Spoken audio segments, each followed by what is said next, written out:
Hello. Battle of Kampar.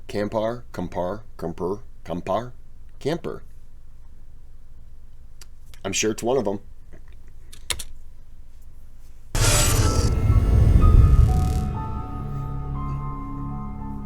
That was a terrible introduction, by the way.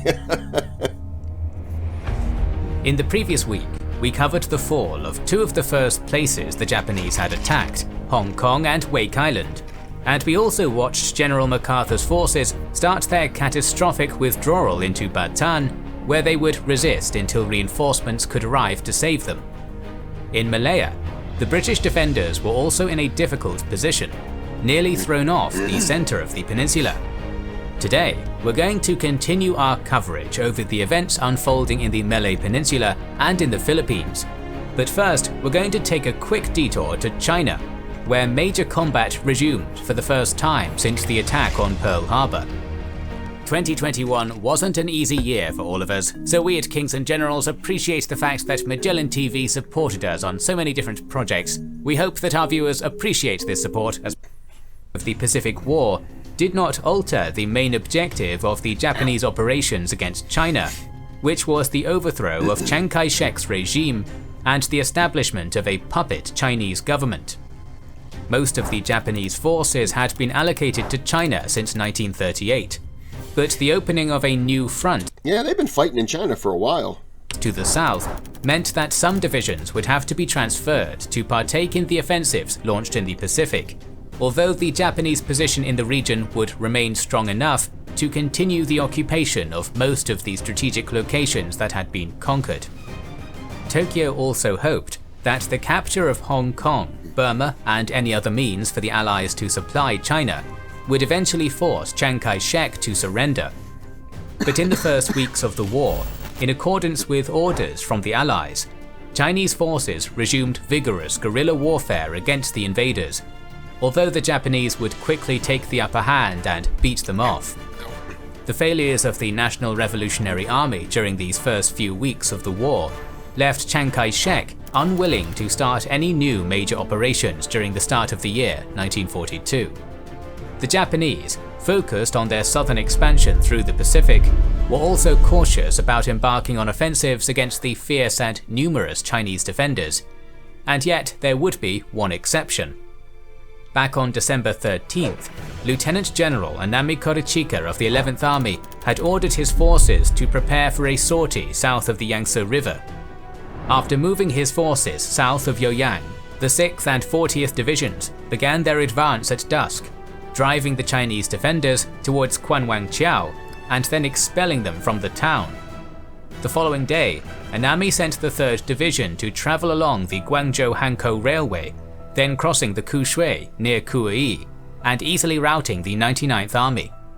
General Shi Yue of the 9th War Area quickly reacted by moving 2 armies to the left bank of the Kushui, but by December 29th, all Japanese divisions had crossed the river and had started offensives against the Chinese defenders. At this point, Anami recognized that the Changsha area was inadequately defended, so he decided to commit to a full-on attack to capture the city.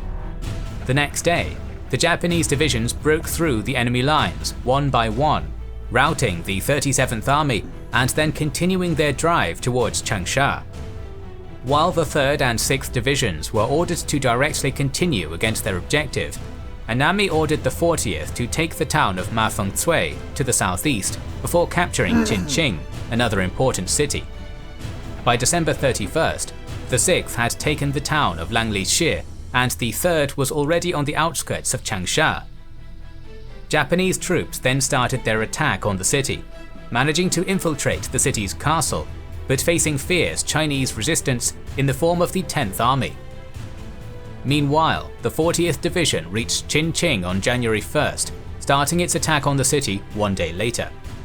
The remnants of the 37th Army were easily beaten off, and by January 2nd, Qinqing had fallen into Japanese hands. At the same time, the 6th Division joined the 3rd in its assault against Changsha, slowly but surely overcoming the Chinese defenders. By January 4th, the city had fallen to the Japanese, and the main objective of Anami's operation had been achieved. But Xue Yue was now reuniting his forces for a general counterattack, and he was not going to let the enemy take his city so easily. For the Chinese counteroffensive, we'll have to wait until next week, because first we need to return to the Pacific to take a look at the operations happening in Malaya and the Philippines.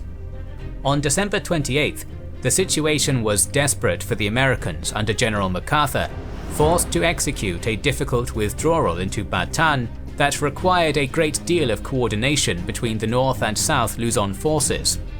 In the north, Japanese pressure had forced General Wainwright's forces to abandon their second line and to retreat to a new defensive line between the towns of San Miguel and Cabanatuan. And in the south, the Japanese 16th Division had reached the Los Baños line, facing staunch American resistance to continue their drive on Manila. The following day, the Japanese had already gotten to the towns of Tarlac and Bongabon, so they were now applying heavy pressure on Wainwright's new line with their tanks and superior firepower. At this point, General Homma also realized the extent of MacArthur's plan, so he sent the 7th Tank Regiment as a vanguard to move fast and capture any bridges and road junctions that would allow them to entrap the retreating defenders. Among the 7th's targets were the vital road junction of Plaridel and the steel bridges of Calumpit, where the South Luzon force needed to pass to get to Bataan. Meanwhile in Malaya, the Japanese 5th Division had crossed the Perak River by December 26th, later joined by the 4th Guards Regiment, which had taken part in the invasion of Thailand. They would then continue to press the British rearguard in the next few days, preparing for a general offensive against Kampar. Back on December 24th, General Murray Leon was sacked due to his incompetence and was replaced by Brigadier Archibald Paris as commander of the 11th Indian Division. By December 29th, the 11th had established defensive positions around Kampar, which was a key point for the defense of central Malaya, as it was not easily outflanked inland. Paris then deployed the 15th Brigade north of Kampar, with the 28th Brigade covering the trunk road from Dipang around the eastern side of the Bujang Malacca, and with the 12th Brigade at Bidor to cover possible Japanese outflanking attempts via the Perak River. In turn, General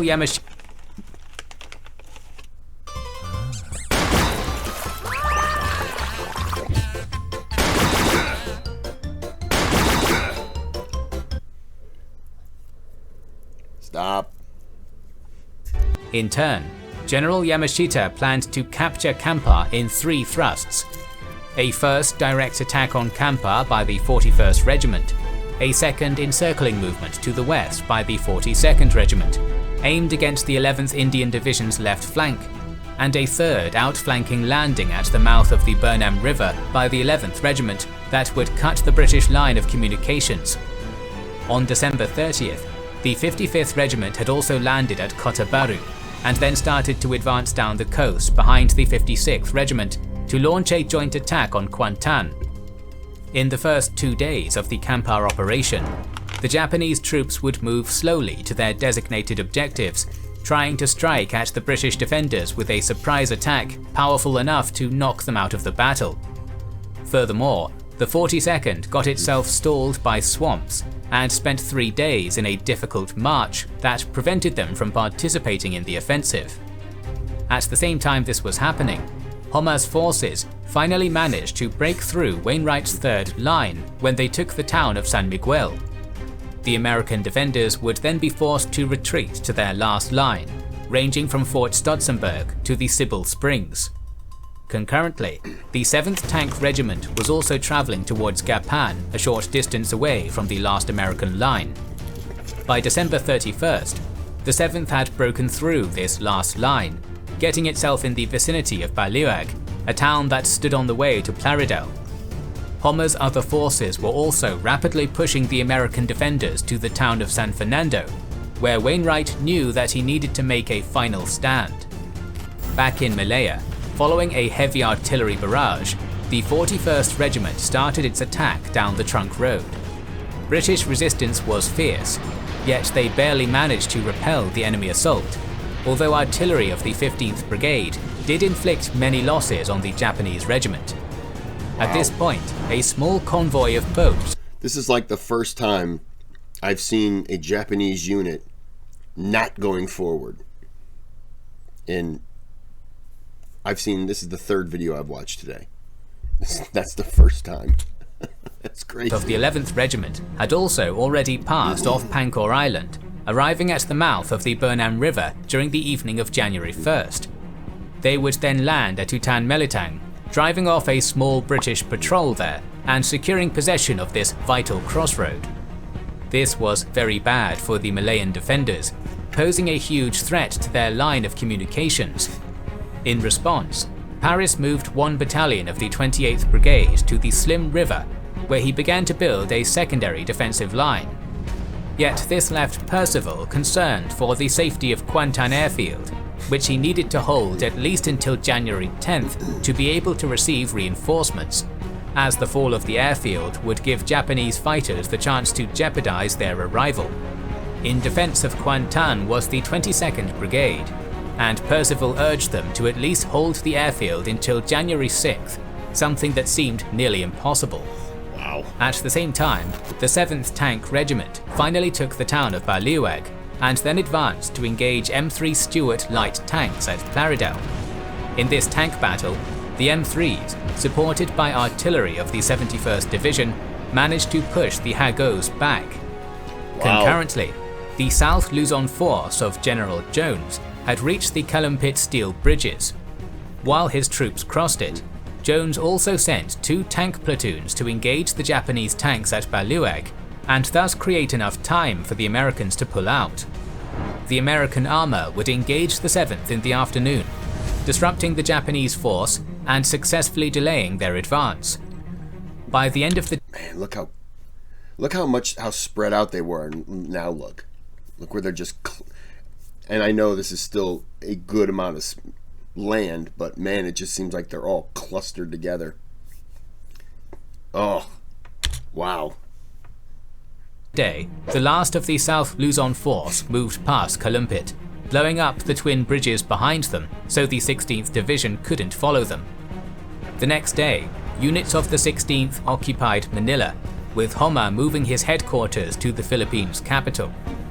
Other units of the 16th were also already crossing the Pampanga River at Calumpit, while the 48th Division was concentrating around San Fernando, where the 11th and 21st Divisions made a last stand in front of the entrance to Batan. Homa launched costly attack after attack against the battered divisions, but the Filipino forces would hold their ground until January 4th, then starting to withdraw towards Layak, where they formed a new defensive line. January 2nd would also see the end of the Battle of Kampar, although it wouldn't have the same outcome as the successful American withdrawal. At daybreak, the 41st again started an attack against the 15th Brigade, suffering heavy losses while overrunning a British platoon. Yet the British defenders organised a strong counterattack that at first was met by heavy machine gun fire, but eventually managed to drive the Japanese off. Despite the heroic resistance of the 15th Brigade, to the west, the 4th Guards Regiment landed at Telacansan and engaged the battered 12th Brigade by mid-afternoon. Heavy fighting ensued, but the Japanese threat of encirclement was enough for Paris to order a withdrawal to the Slim River. At Kwantan, the 2 Japanese regiments had also crossed the river and were now heading towards the airfield. The 22nd Brigade was preparing for a difficult confrontation, but when the news of Paris's retreat reached them, the entire 11th Indian Division of General Basto was forced to withdraw through the Kuala Lipis Durantut Raub area. The 22nd immediately proceeded to demolish all buildings and installations in Kwantan before starting their retreat, but at night their rearguard would be caught in the midst of a Japanese attack. The Indians were demolished in the assault, losing a third of the brigade's strength, but the rest of the 22nd managed to retreat without further incident by January 3rd.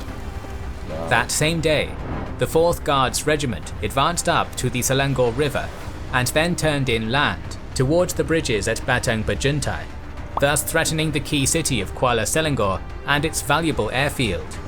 At the same time, General Percival received his first reinforcements at Singapore, the 45th Brigade, immediately sending them to repel the enemy advance on Selangor.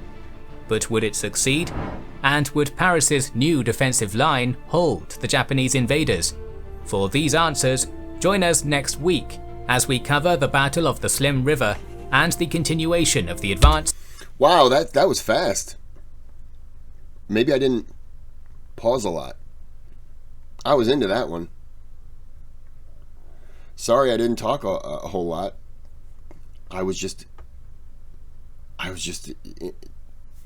zoned in on it. Man, every single one of these, I just have more and more respect for how I don't want to, not savage, but just how brutal and just, I mean, Japan is just attack. I said it in the last one. They'll hit, and then you defend that one, so then they hit, and then you spread out, and then they hit. I mean, they just, as I said before, it's robotic. They know where they're going to go, and they don't care. They're going to get there. It's impressive. And I understand so much more now at just how tough they were. And I probably said that in quite a few of these, but when you can see it like this, when you can visualize it, then you can start to comprehend everything that's going on. I mean, they're at war right now with India, with England, America, and China. And it doesn't seem like they're being, I mean, they slowed down some in China, but it doesn't seem like they're really, like any direction they want to go, they go.